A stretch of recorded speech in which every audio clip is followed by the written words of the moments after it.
అందరికి శనార్థులుల్లా ఎట్లున్నారు? సిట్టం వచ్చేసింది. ఇక ఆలస్యం దేనికి, ముందైతే పెద్ద అర్థాలు చూద్దాం పాండ్రి. తొందరనే సర్పంచ్ ఎన్నికలు, సర్కారు సగబెడుతుంది మంచి పనులు.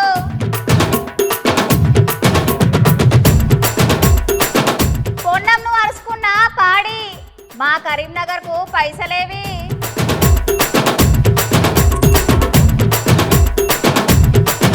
ముఖ్యమంత్రి నువ్వే, హోంమంత్రి నువ్వే, ఇక జరగదా అన్యాయం అంటున్నాడు హరీష్ రావు సారు. వరద మత్తిడికి దునుకుతున్న జిమ్మేలు, మస్తుగా పడుతున్నారు జనాలు.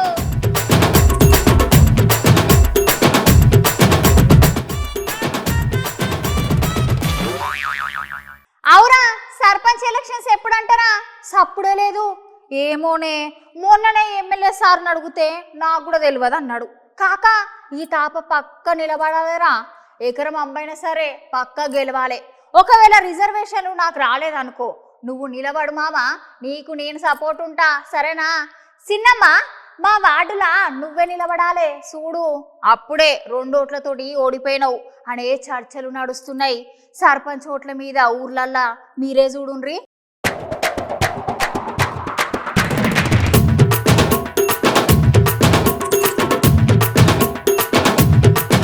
సర్పంచ్ ఎలక్షన్ల మీద సచివాలయంలో మీటింగ్ జరిగిందంట. తెలంగాణ రాష్ట్ర ముఖ్యమంత్రి రేవంత్ రెడ్డి 10 దినాలలో ఓటర్ లిస్టులను పంపమని అధికారులకు ఆదేశాలు ఇచ్చిండట. ఈ పని అయిపోయింది అడివే జప్పున సార్కు రిపోర్ట్ చేయాలని బీసీ కమిషన్ కోరిండట. నా నిర్ణయం అచ్చులతోటి సర్పంచ్ ఎన్నికల మీద నిర్ణయం తీసుకుంటుందట రాష్ట్ర ప్రభుత్వం. ఎంత చెప్పునైతే అంత చెప్పున పని ఒడగొట్టుకుంటని ఆఫీసర్లకు చెప్పిండు సీఎం రేవంత్ రెడ్డి సారు. మొన్ననే ఎంపీటీసీ జెడ్పీటీసీ పదవుల పదవికాలం కూడా అయిపోయింది కదా. ఇప్పుడు సర్పంచ్ ఎన్నికల మీద దృష్టి పెట్టబోతున్నట్ట రాష్ట్ర ప్రభుత్వం. ఊర్లకు సర్పంచ్ లేక 6 నెలల కాలం దాటింది. మరి ఊర్లో ఉన్న పట్టువారికి గిరిదావారి సార్లే ముంగట వాడి నడిపిస్తున్నారు. అయితే కులగణం చేసి ఎవరి జనాభా ఎక్కువ ఉంటే వాళ్ళకి ఈసారి సర్పంచ్ పదవి వస్తుందంట. మరి సర్పంచ్ ఎన్నికలు ఎప్పుడైతే మనం కూడా చూడాల్సిందే నుల్లా.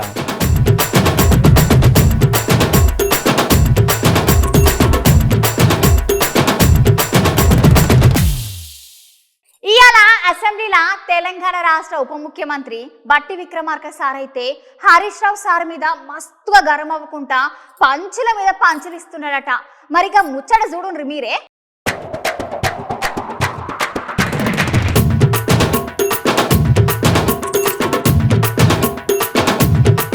సభను తప్పుదోవ పట్టించడానికి కానీ, ఈ రాష్ట్ర ప్రజలను తప్పుదోవ పట్టించడానికి కానీ ప్రయత్నం చేస్తే ఇది సరైన పద్ధతి కాదు అధ్యక్ష.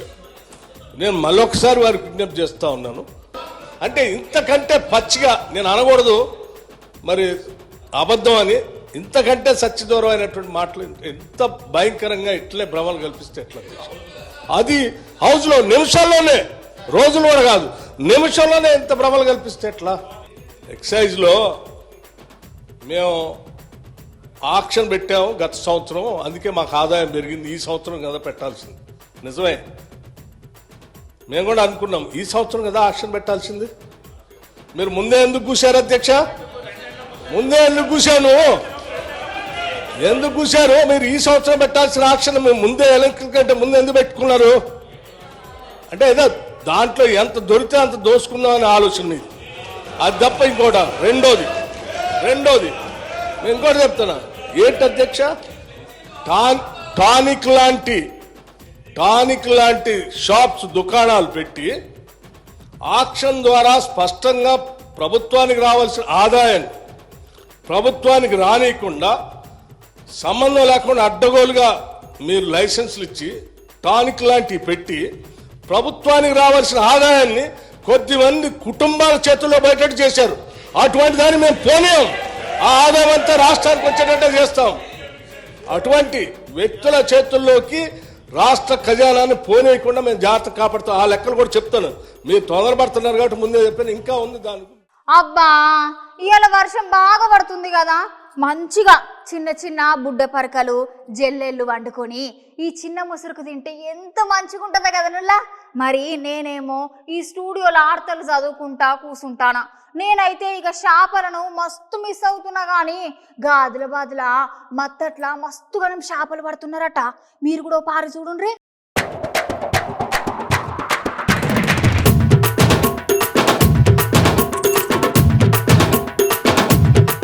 మొన్నటి సంది వానలు అయితే గిర్రన రియ్యం అనుకుంటే దంచుడే దంచుతున్నాయి కానులా ఇట్లా వానలు మొత్తం రికాం లేకుండా పడేసరికి ఊర్లో ఉన్న చెరువులు వాగులు కుంటలు మత్తాలు ఓసుకుంటా పరవలో దొక్కుతున్నాయి పోర్రి గట్ల చెరువులన్నీ వలుగు వాడుతుంటే జనాలు అందరూ ఊకుంటారు అనులా గా వలుగుపడ్డ మత్తట్లో దిగి జిమ్మేలు బొమ్మేలు జల్లెలు బొచ్చెలు బుడ్డపార్కలు అనుకుంటా రకరకాల చేపలను పట్టుకొని మంచిగా ఇంటికి తీసుకొని వచ్చి దప్పడం పెట్టుకొని దంచుకుంటే తింటే ఆహా ఆ మజనే వేరుంటుంది గానుల్లా గట్లనే ఆదిలాబాద్ జిల్లా బోధన్లో కర్రత్వాడ ప్రాజెక్ట్ ఉన్నది కదా గా ప్రాజెక్టు నీళ్ళు ఎక్కువ వచ్చి మత్తడి పోస్తుంటే చేపలని నీళ్ళకి ఎదురెక్కుతున్నాయంట ఇక అక్కడ ఉన్న ఊర్లో జనం అందరూ వచ్చి ఆ చేపలను మస్తుగా పడుతున్నారులా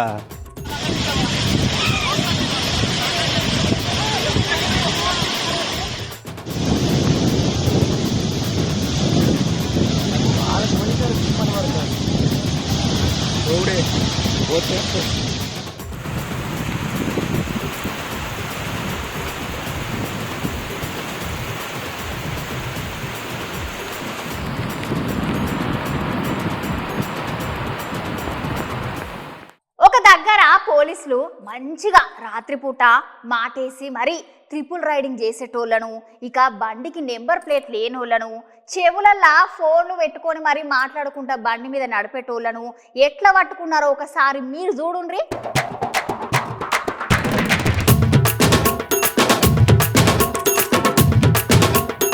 ఇక నోళ్ళ మీ అందరితో నేను ముచ్చట చెప్పాలి మన మధ్యలో ఏదైనా టెన్షన్ ఉంటే మనం ఏం చేస్తున్నామో ఏం అర్థం కాదు అయోమయం జగన్నాథం లెక్క చేస్తాం ఆ ఆధారబాదర్లో బండి తీసుకొని దోలుకుంటే చెవులు సెల్ ఫోన్ పెట్టుకొని దోస్తు కనుకో లేకపోతే మా బండి కనుకో ఫోన్ చేస్తాం లేకపోతే ఇక మామ ఇప్పుడు మనం మంచిగా దావత్ చేసుకుందాం బండి ఎక్కి పోదాం అని ఒకటి కాదు ఇద్దరు కాదు ఏకంగా ముగ్గురు త్రిబుల్ రైడింగ్ చేసుకుంటే రోడ్ల మీద గిరిక గరికినట్టే గిరా గిరా తిరుగుతాం గానుల్లా కాకపోతే ఇట్లా త్రిబుల్ రైడింగ్ చేసేటోళ్ళని చెవులో సెల్ ఫోన్ పెట్టుకొని ఒక చేత బండి నడుపుకుంటూ మాట్లాడేటోళ్ళని ఒక దగ్గర పోలీసులు మాటు కాసి మరీ పట్టుకున్నారు బండ్లకు నెంబర్ ప్లేట్లు లేకపోతే సీజులు కూడా చేస్తున్నారు ఈ ముచ్చట ఎక్కడ జరుగుతున్నదంటే తపాచపుత్ర అనే ప్రాంతంలో పోలీసులు స్పెషల్ వెహికల్ లా వచ్చి చెకింగ్ చేసి రాత్రిపూట ట్రిపుల్ రైడింగ్ ఫోన్ మాట్లాడుకుంటూ డ్రైవింగ్ చేసేటోళ్ళని నెంబర్ ప్లేట్ లేని వాళ్ళని అందరిని పట్టుకొని స్టేషన్ కి తీసుకుపోతున్నారు సార్లు చేసిన వాళ్ళు మంచి పని చేసిరు కానీ మన తెలంగాణలో కూడా ఇట్లాంటి రూల్ పాస్ చేస్తే ఎంత మంచిగా ఉంటది అని అంటున్నారు ఈ వీడియో చూసిన జనాలందరూ.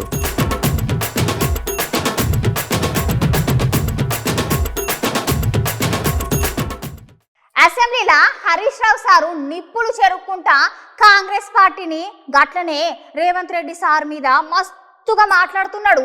కాంగ్రెస్ పార్టీ అధికారంలోకి వచ్చి 8 నెలలు అయినా సూత ఇప్పటి వరకు ఎన్నెన్ని అఘాయిత్యాలు జరిగినాయో చెప్తున్నాడులా. మళ్ళొకసారి మీరు కూడా వినుండ్రి.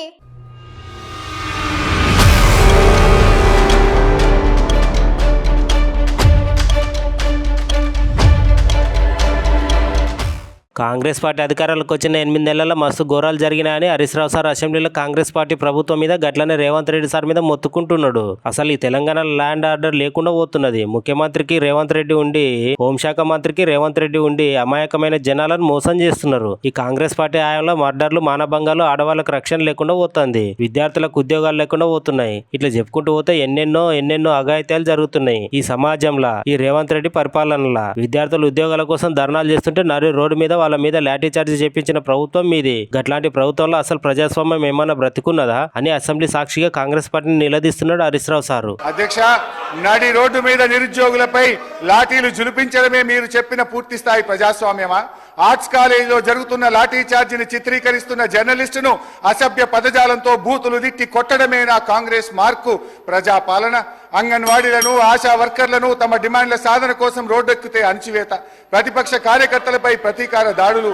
మొత్తం మీద కాంగ్రెస్ పార్టీ తెచ్చిన మార్పు ఎట్లా ఉందంటే విద్యార్థినీలకు ఇస్తామన్న స్కూటీలలో లేదు, పోలీసులు విచ్చలవిడిగా ప్రయోగిస్తున్న లాఠీలా ఉంది. అధ్యక్ష హరీష్ రావు గారు కన్క్లూడ్ చేయండి, టైం అయిపోయింది, కన్క్లూడ్ చేయండి సార్. అట్లా కాదు సార్, 15 నిమిషాలు. అధ్యక్ష, ఈ ప్రభుత్వంలో లా అండ్ ఆర్డర్ ఎంత ఘోరంగా దెబ్బతిన్నదో, ఎందుకంటే హోంమంత్రిగా కూడా ముఖ్యమంత్రి గారే ఉన్నారు, మరి ఇవాళ ఆర్థిక మంత్రి గారు కూడా సమాధానంలో చెప్పాలి. ఈ ప్రభుత్వం వచ్చిన 8 నెలల కాలంలో లా అండ్ ఆర్డర్ బాగా దెబ్బతిన్నది. అధ్యక్ష మర్డర్లు ఈ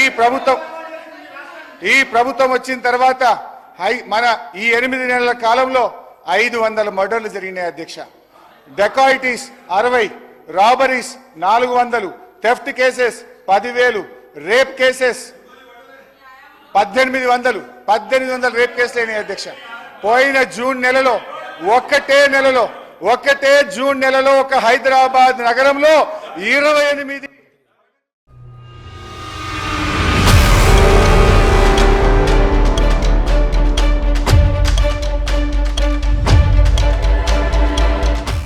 పుణ్యానికి పైసలు వస్తాయంటే చాలు ఈ జనాలు ఏమైనా చేస్తారు. పెయ్యి కదలకుండా పైసలు వచ్చే ముచ్చట అంటే చెవులు కోసుకొని మరి వింటారు. గట్లుంటది మరి ఫ్రీ ఆన్లైన్ ముచ్చట అంటే. పైసలు కష్టపడితేనే వస్తాయి కానీ గిట్లా ఆన్లైన్లో ఫ్రీగానే వస్తాయి అంటే ఎందుకు నమ్ముతారులా? ఏందో ఒక స్కామ్ ఉంటుందని తెలుసుకోవాలి కదా.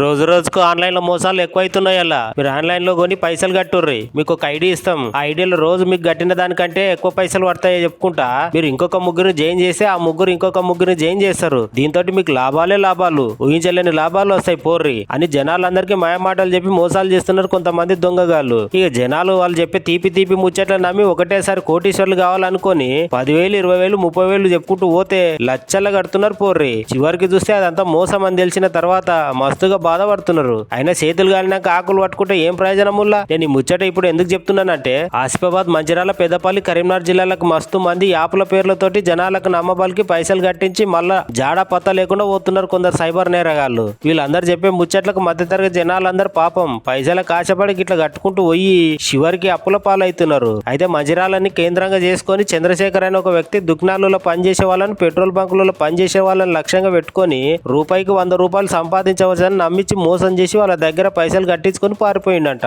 పాపం అక్కడ ఉన్న జనాలందరూ సభ్యక్రమం పోలీస్ స్టేషన్ పోయి వాళ్ళకు జరిగిన అన్యాయాన్ని మొత్తం చెప్పిరంట సార్లకు. అయినా ఎన్నిసార్లు మోసపోతారు. ఆ ఆన్లైన్ బిజినెస్లు చేయబట్టి మనుషులు కూడా మస్తు మంది ప్రాణాలు తీసుకుంటున్నారు. జర జాగ్రత్త.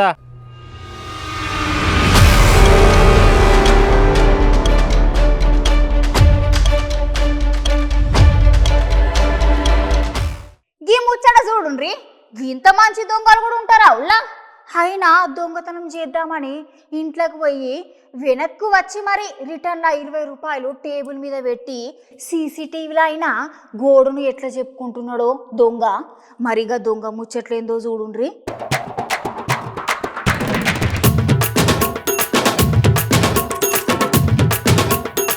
నేనైతే దొంగల గురించి మస్తుగా చూసిన, కాకపోతే ఈ దొంగతనాన్ని నా దునియాలో ఎక్కడ చూడలేదు. ఇంత మంచి దొంగ బాబా ఏం జాలి, ఏం దయ, ఏం కర్ణ. నీ మంచి దొంగతనానికి పంగనామాలయ్యో. ఈసారి దొంగతనాలలో కనుక ఏమైనా ప్రైజులు గిట్లా ఇస్తే వీనికే వస్తుంది కావచ్చు మొదటి బహుమతి. ఈయన్ని మొత్తం ఊరిస్తున్నాడు. అసలు ముచ్చట చెప్పకుండా అనుకుంటున్నారు గానుల్లా. కొంచెం సబర్బాడు చెప్తున్న అసలు ముచ్చట.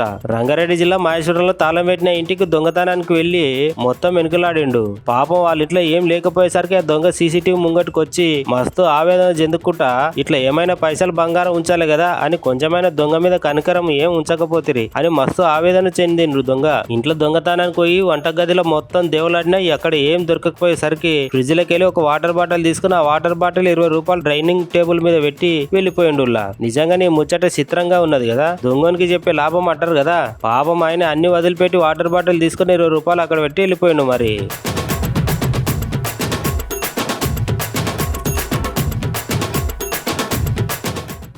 పాడి కౌశిక్ రెడ్డి సారు పోలీసులకు జరుగుతున్న అన్యాయాలను గురించి పెండింగ్లున్న బిల్లులను ఎమ్మటే వాళ్ళకి పంపిణీ చేయాలని మంత్రి పొన్నం ప్రభాకర్ను అడుగుతున్నాడు.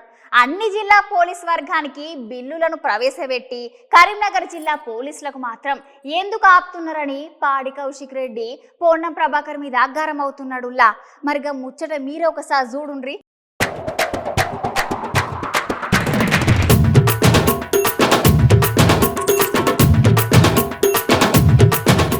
ఇలా దాదాపు 800 మంది నుంచి 1000 మంది పోలీసు వాళ్ళు అందరూ కూడా చాలా ఇబ్బంది పడుతూ ఉన్నారు.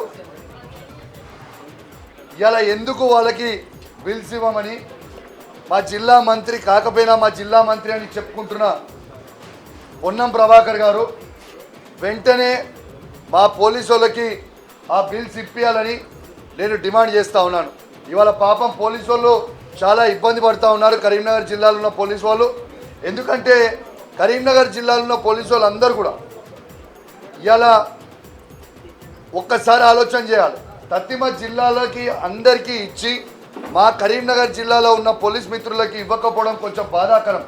ఇవాళ వాళ్ళకు వచ్చే జీతం నుంచి వాళ్ళ ఈఎంఐలకి మాత్రమే వెళ్ళిపోతున్నాయి. కనీసం వాళ్ళకి డైలీ మెయింటెనెన్స్ వెళ్తలేదు. ఇలా కనీసం వాళ్ళ పిల్లలకి స్కూల్ బట్టలు కొనిద్దామన్నా, స్కూల్ బుక్స్ కొనిద్దామన్నా, స్కూల్ ఫీజులు కడదామన్నా కూడా పైసలు లేని పరిస్థితిలో ఉన్నారు. కాబట్టి వెంటనే ఇలా డిమాండ్ చేస్తూ ఉన్నాను. ఇలా ఖచ్చితంగా మా కరీంనగర్ జిల్లాలో ఉన్న పోలీస్ మిత్రులకి దాదాపు 800 నుంచి 1000 మందికి వెంటనే ఇవ్వాలి అని, ఎరియర్స్ ఇవ్వాలి, బిల్స్ పెండింగ్ బిల్స్ ఇవ్వాలి అని నేను డిమాండ్ చేస్తూ ఉన్నాను. ఖచ్చితంగా ఇవ్వాలని మరొక్కసారి ప్రభుత్వాన్ని డిమాండ్ చేస్తూ ఉన్నాను.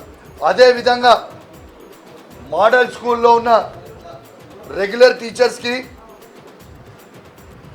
1వ తారీఖు జీతం ఇస్తున్నా అని గొప్పలు చెప్పుకుంటున్న ఈ ప్రభుత్వం ఇవాళ 27 తారీఖు అయినా కూడా ఇవాళ వాళ్ళకి జీతాలు ఇవ్వకపోవడం చాలా బాధాకరం అని చెప్పి సందర్భంగా తెలియజేస్తూ ఉన్నాను. కేవలం గొప్పలు చెప్పుకుంటున్నారు తప్పితే వీళ్ళు చేసే పని ఏమీ లేదు. ఇవాళ సగం మందికి జీతాలు ఇచ్చిర్రు. దాదాపు 9 జిల్లాలో ఉన్న ఈ రెగ్యులర్ టీచర్లకి, మోడల్ స్కూల్ టీచర్లకి 7 దాకా జీతం రాలేదు. అది సిద్దిపేట జిల్లా కావచ్చు, సంగారెడ్డి జిల్లా కావచ్చు, సిరిసిల్ల జిల్లా కావచ్చు, ఇలా పెద్దపల్లి జిల్లా కావచ్చు, వనపర్తి కావచ్చు, నిజామాబాద్ కావచ్చు, రంగారెడ్డి కావచ్చు, పెద్దపల్లి కావచ్చు. ఈ జిల్లాలో ఉన్న టీచర్లకు కూడా ఇలా 27 తారీఖు అయినా కూడా ఇంకా పైసలు ఈ ప్రభుత్వం వేయలేదు. ఖచ్చితంగా వాళ్ళకు కూడా వెంటనే డబ్బులు ఇవ్వాలని మేము డిమాండ్ చేస్తూ ఉన్నామని చెప్పి సందర్భంగా తెలియజేస్తూ సెలవు తీసుకుంటా ఉన్నాను. జై తెలంగాణ. ఇక గివ్వుళ్ళు అయ్యాటి ముచ్చట్లు మళ్ళా సిట్టమ్మా కొత్త కొత్త ముచ్చట్లతోటి మళ్ళా కలుస్తుంది. అంతవరకు ఉంటా మళ్ళా.